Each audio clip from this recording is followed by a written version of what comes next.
Another example of how time flies. Tomorrow marks the 40th anniversary of Earth Day. Governor Christie outlined his energy policy this week, but as Ed Rogers tells us in tonight's Environment Report, there are concerns about the administration's direction in protecting air, water, and land. It was during a speech in New Brunswick that the governor called for reviewing and revising the Energy Master Plan. Christie called for increasing energy efficiency and expanding the use of solar and wind power.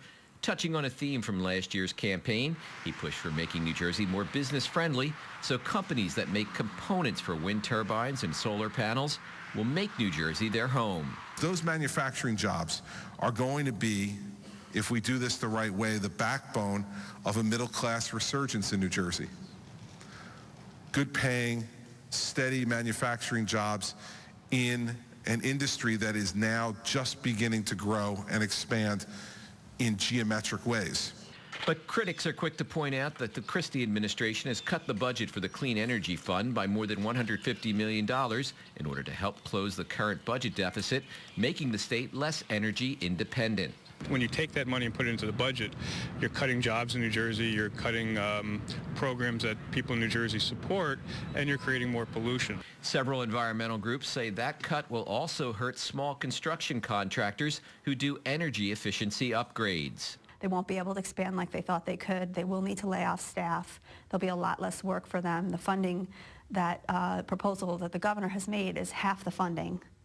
That's a lot of funding to take away from a new market that's growing and from businesses that are just starting to get their feet up under them.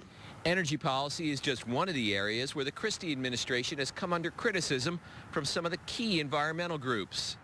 They point to several examples: the administration's decision not to adopt a strict new standard for perchlorate in drinking water, a contaminant that can interfere with the thyroid gland, approval of the Susquehanna-Roseland power line in North Jersey. The environmentalists say some of the recommendations from the Red Tape Review Commission, released this week, could dismantle current protections and make the adoption of new environmental safeguards unlikely. For the future, whether we're going to go and strengthen protections for new and emerging contaminants, that seems unlikely given the fact that we're actually going back to old standards and looking at dismantling them. So I would say the future, like I said, is looking pretty grim in terms of strengthening environmental protection.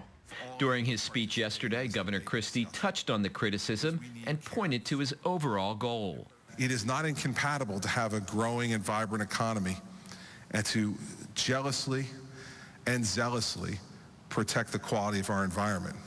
This has been a false choice that has been set up over the course of time by people on both extremes of this question.